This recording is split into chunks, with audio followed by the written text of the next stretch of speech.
Meryl a longtemps cherché son petit-fils, Brandon, que sa fille avait abandonné dans un refuge il y a des années, en vain. Alors qu'elle avait presque abandonné, elle a finalement retrouvé sa trace.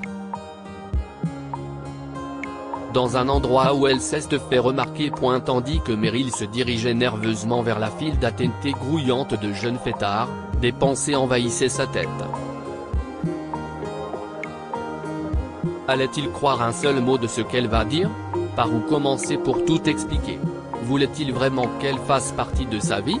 Comme si ses pensées anxieuses n'étaient pas assez bruyantes, elle était bombardée par la musique déchaînée du concert, les rues animées, les regards confus, les rires et les murmures des jeunes dans la file d'attente de la grande boîte où se déroulait le spectacle.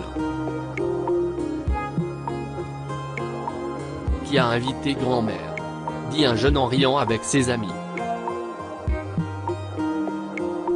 On dirait que quelqu'un a oublié de prendre ses pilules et s'est égaré de la soirée bingo, ajoute un autre en ricanant avec insolence. Elle est définitivement perdue, renchérit un autre alors que Meryl s'apprête à rejoindre la file d'attente. En 75 ans de vie, Meryl n'a que trop bien connu l'insensibilité des humains. Elle ne veut pas à ses enfants. Tout ce qu'elle voulait, c'était le voir, et la longue attente dans la file d'attente la rendait encore plus anxieuse.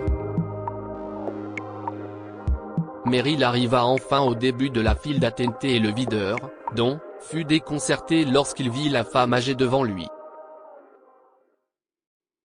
Il regarda tout autour, confus, comme s'il s'attendait à ce que quelqu'un sorte du bois et la réclame. « Bonjour, madame. Êtes-vous perdu ?» demanda poliment Don. « Bonjour, jeune homme. Non, je ne suis pas perdu, » répondit Meryl. « Oh, » répondit simplement Don, qui ne savait toujours pas quoi faire de la situation. « Quel est votre nom, mon garçon ?» demanda Meryl, se rapprochant de Don pour mieux l'entendre par-dessus la musique forte du concert. « Je m'appelle Donovan. Mais tout le monde m'appelle Don, » a-t-il répondu. « Enchanté, Don. Je m'appelle Meryl. » J'espérais, commença Meryl avant que l'un des jeunes ne lui coupe la parole. « Oui, si est ça. Qu'est-ce ce qui prend tant de temps ?» ajoute un autre. La foule derrière Meryl commençait à s'agiter. Ils commencèrent à se bousculer et à brailler pour se rendre à l'avant. Don s'avança, tendant la main à la foule avec une autorité implacable. « Calmez-vous. Tout le monde aura sa chance. Il suffit d'être patient, » a-t-il déclaré. Bien que légèrement réticente, la foule se calme rapidement. « Madame, je n'aille pas toute la journée, » a dit Don, de plus en plus impatient avec la femme âgée. « Je suis désolé de rendre votre travail plus difficile qu'il ne doit l'être. Je suis venu voir ce jeune homme, » a expliqué Meryl en lui montrant la photo d'un jeune homme. La foule derrière eux éclata d'un rire encore plus fort qu'auparavant. Meryl regarda autour d'elle, confuse et légèrement embarrassée. Don a regardé la photo, puis l'affiche du groupe. L'homme sur la photo est le chanteur. Don regarda Meryl avec méfiance, réfléchissant à ce qu'il allait faire. « D'accord. Veuillez passer par le détecteur de métaux, » a-t-il dit, donnant une chance à la femme malgré son bon sens. Même s'il s'agissait d'une vieille dame, son expérience en tant que videur lui avait appris que les choses n'étaient pas toujours ce qu'elles semblaient être dans ce genre d'événement. « Merci beaucoup, » répondit Meryl avec beaucoup de gratitude. Meryl est passée par le détecteur de métaux, qui a sonné instantanément. Don a regardé la vieille dame avec frustration. Madame, je ne pense pas que vous puissiez entrer dans ce concert ce soir. De plus, ce n'est pas un endroit pour une vieille dame, a dit Don. Pendant qu'il parlait encore, Meryl a sorti un collier de sa poche et le lui a tendu. Madame, je ne pense pas que vous puissiez entrer dans ce concert ce soir. De plus, ce n'est pas un endroit pour une vieille dame, dit Don. Pendant qu'il parlait encore, Meryl a sorti un collier de sa poche et le lui a tendu. Écoutez, Don. Je vous suis vraiment reconnaissante pour tout ce que vous avez fait pour moi ce soir, et je ne voudrais pas vous retenir, vous ou ces autres jeunes gens, plus longtemps qu'il ne le faut. S'il vous plaît, donnez-lui ceci et dites-lui que je suis dehors en train de le chercher. S'il vous plaît, dit Meryl en le suppliant sincèrement. Don soupira profondément avant d'accepter le collier à contre-cœur. D'accord, je vais le donner à l'un des gars qui travaille dans les coulisses, et il transmettra le message, conclut Don. Merci beaucoup, Don. Cela représente beaucoup pour moi, a répondu Meryl. Meryl s'est assise dans un hall voisin, attendant, espérant et priant pour que son message parvienne au jeune homme. Elle s'inquiète également de perdre le collier. Outre sa valeur monétaire, il avait une grande valeur sentimentale pour elle.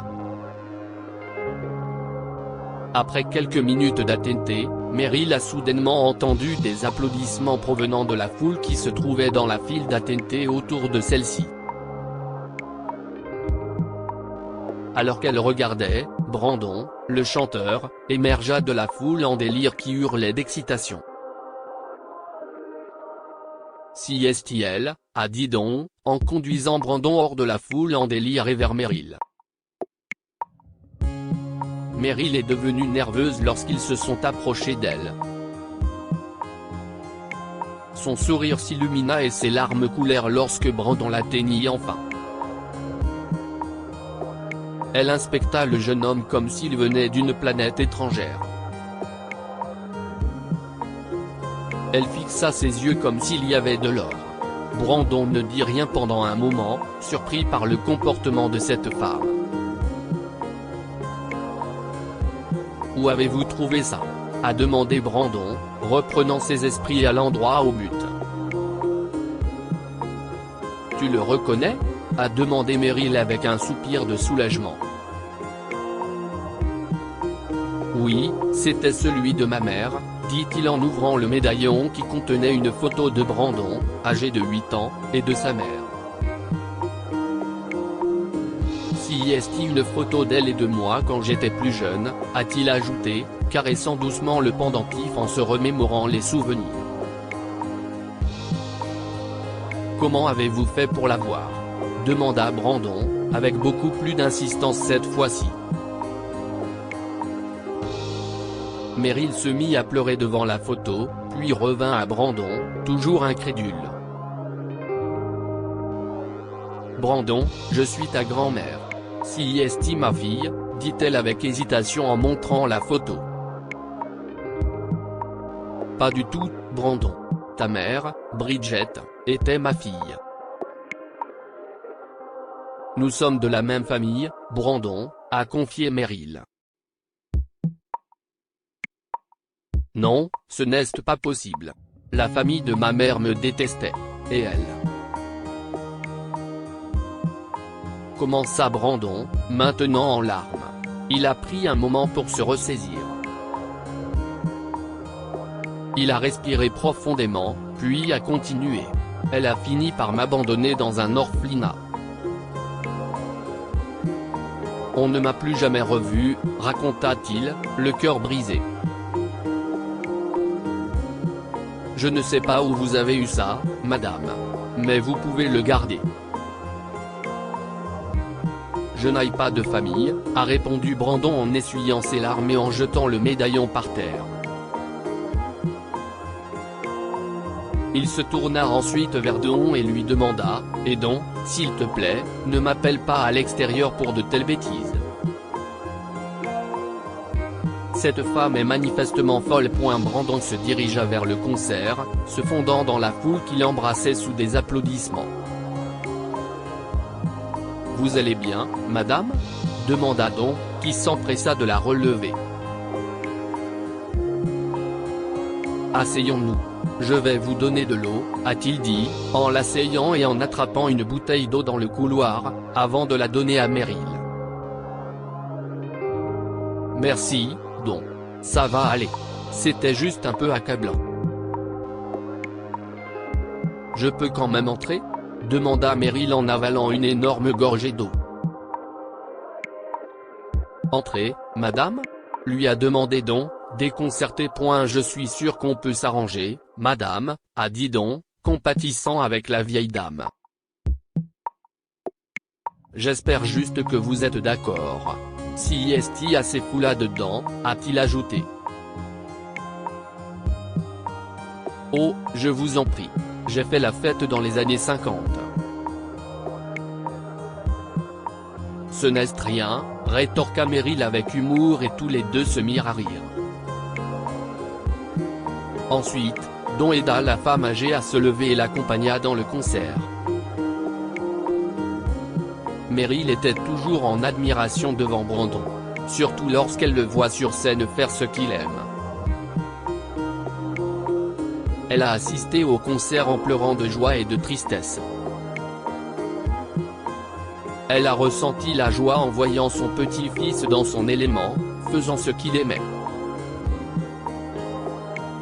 La fille de Meryl avait la même étincelle et le même amour pour la musique, mais ne l'avait jamais poursuivi professionnellement. En le regardant, elle s'est souvenue de sa fille. Cependant, Meryl avait le cœur brisé à l'idée qu'elle ne pourrait jamais le connaître. Elle avait espéré que les choses se passent mieux, mais malheureusement, il semblait que ce concert soit le moment le plus intime qu'elle eut avec son petit-fils. Don l'avait observé pendant tout ce temps, compatissant et se sentant désolé pour Meryl. Il se tenait non loin d'elle, la surveillant de près au cas où elle s'effondrerait. Alors qu'il la regardait, Meryl a recommencé à trébucher.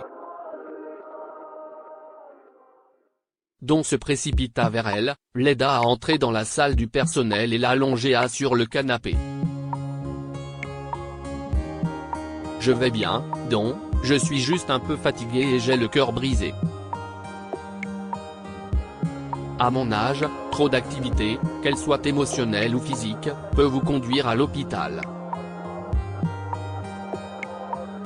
Mais je vais bien.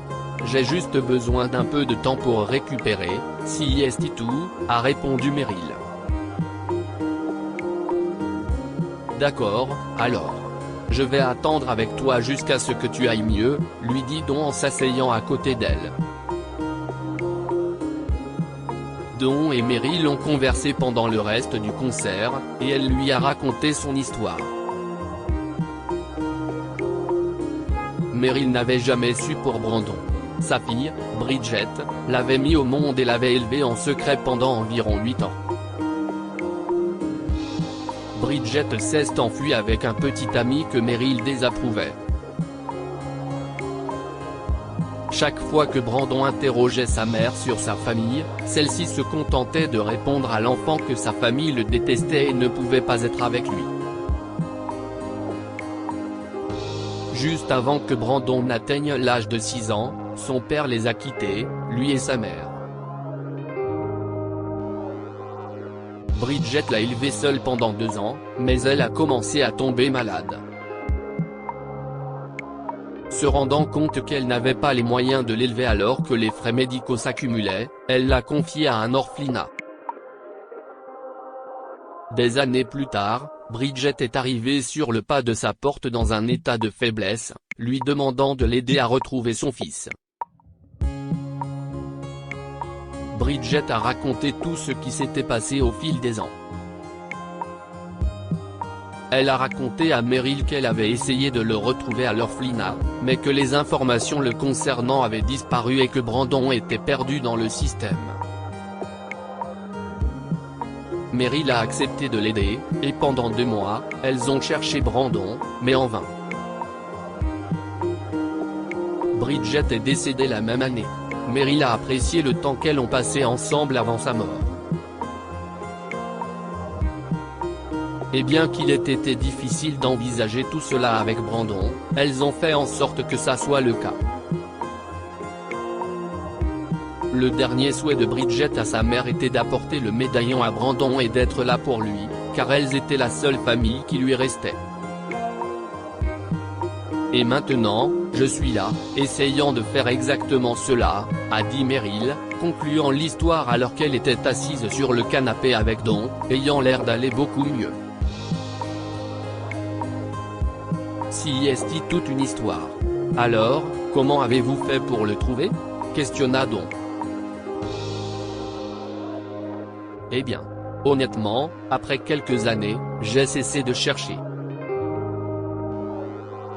Je priais toujours pour retrouver le garçon, mais je n'avais pas la force de vivre une autre déception, a déclaré Meryl en affichant un regard stoïque. Puis, un jour, une de mes vieilles amies m'a rendu visite avec son petit enfant. Elle a vu la photo sur le médaillon et m'a dit que le jeune garçon ressemblait au chanteur de son groupe préféré. J'ai fait des recherches qui m'ont conduit ici. Malheureusement, il semble que tout cela n'ait servi à rien, a dit Meryl avec un profond soupir. Don a regardé la femme et s'est senti profondément concerné. Il a été élevé par sa grand-mère mais n'a jamais connu ses parents. Cette situation était trop proche de la réalité pour Don. Il pensait qu'il déshonorerait son intégrité et sa grand-mère s'il n'essayait pas d'aider la famille de Meryl. Écoutez, je ne peux rien vous promettre. Mais Brandon et moi avons d'assez bonnes relations. Je vais essayer de lui parler, promet Don. Vraiment? Oh, merci, mon enfant. Que Dieu te bénisse, a lancé Meryl, émue et en larmes. Un mois plus tard, Meryl était chez elle en train de prendre le thé. Elle a regardé le médaillon sur la table et a pensé à Brandon. Elle n'avait pas eu de nouvelles de lui et, après un mois, elle pensait que même Don n'arriverait pas à le convaincre. Alors qu'elle ouvre le médaillon, la sonnette de la porte retentit immédiatement. « J'arrive », dit-elle en posant délicatement le médaillon sur la table. La sonnette retentit une seconde fois. J'ai dit que j'arrivais tout de suite, a lancé Meryl en s'approchant de la porte. Lorsqu'elle l'ouvrit, son cœur se réchauffa immédiatement de joie. J'ai discuté avec Don et je crois que je suis enfin prêt à l'entendre de mes propres oreilles, dit Brandon en lui tendant des fleurs. Le jeune homme était en larmes. Bien sûr. Je t'en prie, entre, a répondu Meryl en l'invitant à entrer. Meryl a raconté à Brandon tout ce qui concernait sa mère depuis le début.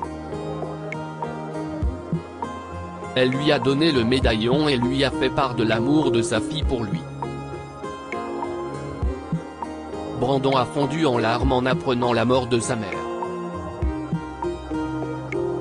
Il avait espéré qu'elle était toujours là, quelque part. Il avait espéré qu'un jour, ils auraient une seconde chance. Meryl l'a réconforté, et depuis ce jour, ils sont grand-mère et petit-fils. Depuis, ils sont redevenus une famille. Que pouvons-nous apprendre de cette histoire? La famille est la chose la plus importante. Le fait que la famille de Meryl ait été séparée pendant toutes ces années leur a causé des souffrances qu'ils ont dû supporter individuellement au fil des ans. S'il avait essayé de régler leurs différends, il n'aurait pas été aussi difficile de les réunir à nouveau. Le pardon ouvre les portes de la joie. Meryl et Bridget se sont pardonnés l'une à l'autre, ce qui les a aidés à rétablir leur relation. Brandon a, lui aussi, fini par pardonner à sa famille de ne pas avoir été présent et a ainsi pu nouer une relation avec sa grand-mère.